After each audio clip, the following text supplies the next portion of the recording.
So Blake, interesting morning. It was. Yes, and you know, of course, it all started before the pilot's briefing when you guys were trying to get a good sense of the atmosphere. Yes, right? yes. So we got here at 4:45 this morning. We released a little device called a patty cake. It's a little puck, and we attach it to a big balloon, and it goes up through the atmosphere however long we want it to, and it's picking up wind. So it's our own personal weather balloon, basically. It's like kind of a new thing that we're doing, and we let it go. Actually, we need to go find that now that I'm talking about it. We haven't found it yet. We need to go look for that. Well, they're disposable, right? Yeah, a little bit. It's a little expensive. Yeah. We lose them sometimes. But no, it was, you know, we did that and we got our wind and we knew that kind of what it was going to be, and that's what the task was this morning, right? It was kind of in that wind line, so that we were looking at the same thing, kind of get ahead intelligence. And then we go out there and the weather completely changes. Yeah, and it was a pilot's briefing. They were warning you about a big front, the edge of a front coming in. Yeah, so there's a front, and the edge is kind of hanging around like the Oklahoma border, right? And so it's there, and they said, you know, it could influence us, it could not, it might wait till like 10, 11, because it's supposed to rain this afternoon a little bit, you know, some evening showers. They said that's going to come down, but we don't know when exactly, but you should be good. And it didn't really obviously affect us that much, but it did change the wind pattern. So instead of taking off, you know, in the Kilgore area and flying through Mod Cobb, over town, you know, kind of ending up northeast of town, we take off less than, or a little over a kilometer west of Mod Cobb, and that's the only task we had. They canceled the other two because there were no winds to let us get there. But that, but I mean, you know, it was a typical morning in that the pilots just raced out of there. Yeah. Oh yeah. Yeah. We always keeping up with you this morning. We always, yeah, I always try and lose you. We always race out of there. But I parked behind you this morning. Yeah, you've learned. I've lost you a couple of times, so you've learned.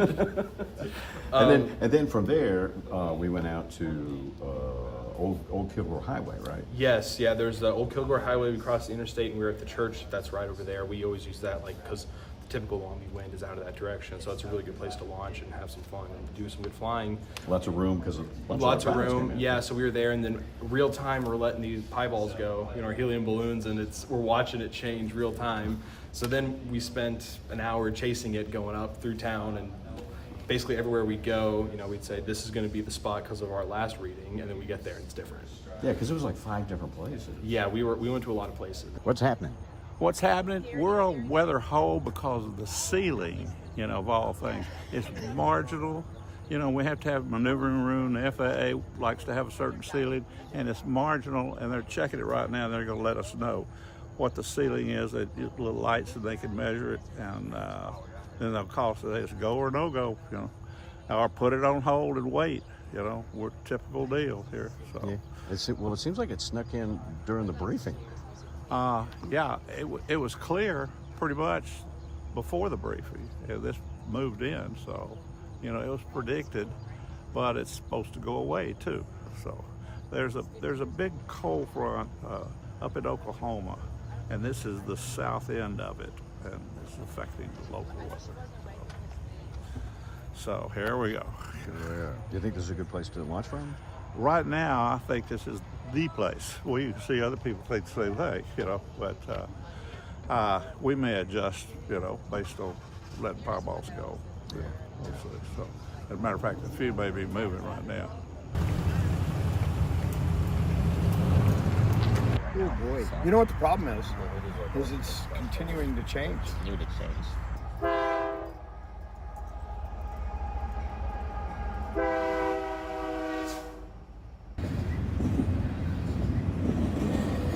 Well, we're chasing the wind right now. It keeps turning because we're in the middle of two basically systems colliding, so it doesn't know what it wants to do. So one's kind of winning, the other one's winning, and then so we're just in basically a dead zone right now.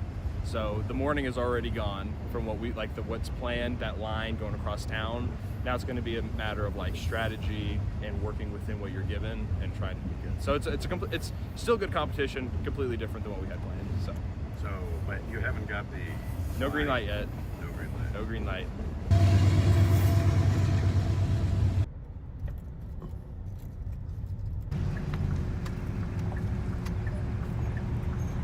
I mean, I honestly think as close as possible and you just work it. Imagine it like a late Albuquerque morning and you are just finding a wind that's going that way The ceiling's not bad. It's high. Air. Well, it's breaking up a little. Rio, you know. Yeah, we were at went the to Rio. because that's kind of a standard takeoff point. Yes, that's a lot another of standard. times. Yep, that's another standard point.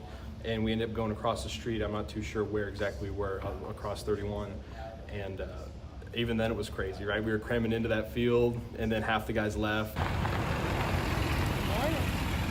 Then we decided to do our own thing and stay there and take that Yeah, line. yeah. Well, it was Pilot Alley when you pulled in. Yep. It was like, Oh, this yes. is where everybody Yep, is. yep. And that generally happens, right? Everyone kind of does their own thing, and then after about 30 minutes, when it's time to take off, everyone just seems to find the same spot. It's mass ascension. Yeah, it's basically just a mobile mass ascension every morning. So then, and like you said, a bunch of them took off. Yep. And I was, I was like following the group, and I looked behind me, and you didn't leave. Nope. So I was like, oh, and I mean, it was really a gut feeling, and at some point it's luck and growing up here and flying and just kind of feeling it, right? Because we ran into very similar weather patterns when we were in Waco this past weekend. We didn't get to fly, right? And we were here yesterday and we did get to fly.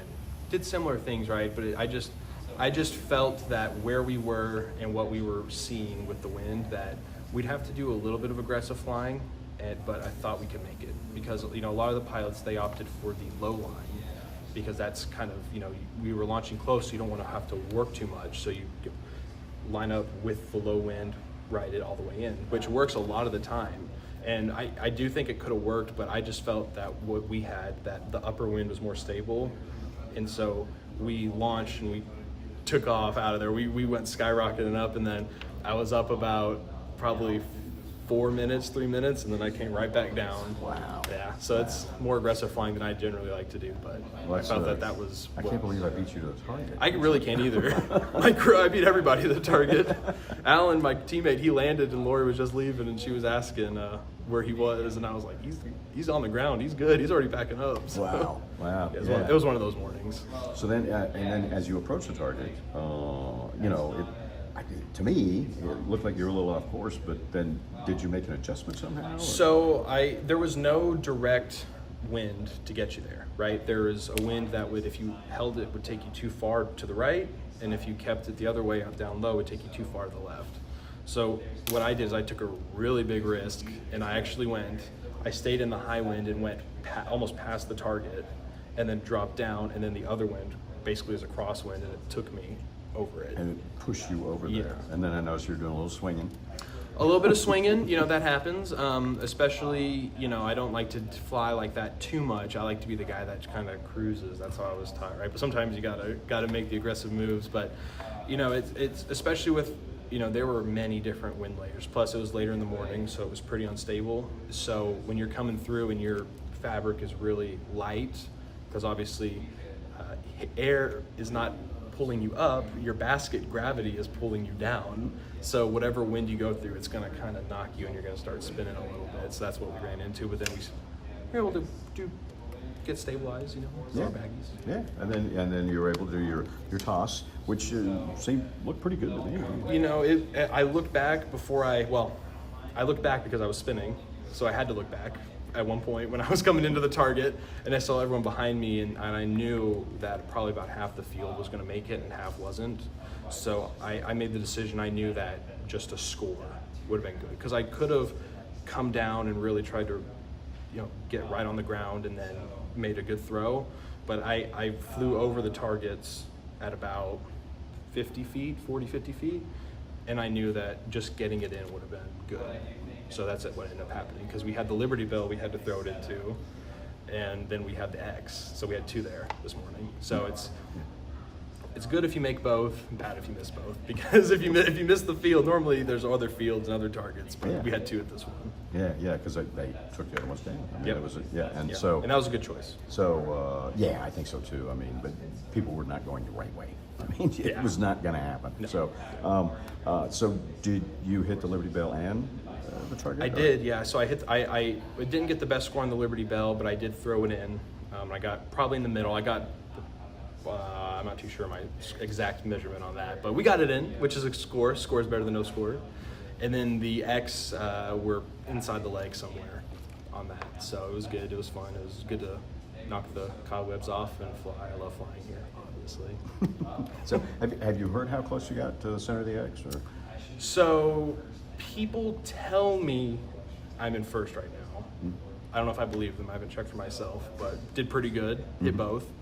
I know I was inside the leg of the X on the X, and then I don't know what I did on the Liberty Bell. But the Liberty Bell is a little weird because you have to hit inside the bell, and then it measures it to a point. So there's no like best score on there's a best score on the bell. It's like the little tip of it, but you just the goal of that is to just get it in, because it's basically a 10-meter long circle. Essentially, you have to throw into in that big old field. Okay, so that's pretty tight. Yeah. All those scores are going to be pretty. Yeah, because the similar. X you just get it in the field, and you score, but it's the opposite. You have to just get it in that little spot to score on it. So we'll see. But it was fun. It was a lot of fun. It's cool. Well, I'm glad we got to fly. Yeah, that's exactly what I was. Gonna That's what it's all about. I mean, that's why we're here. Obviously, we have people come from all over to fly it.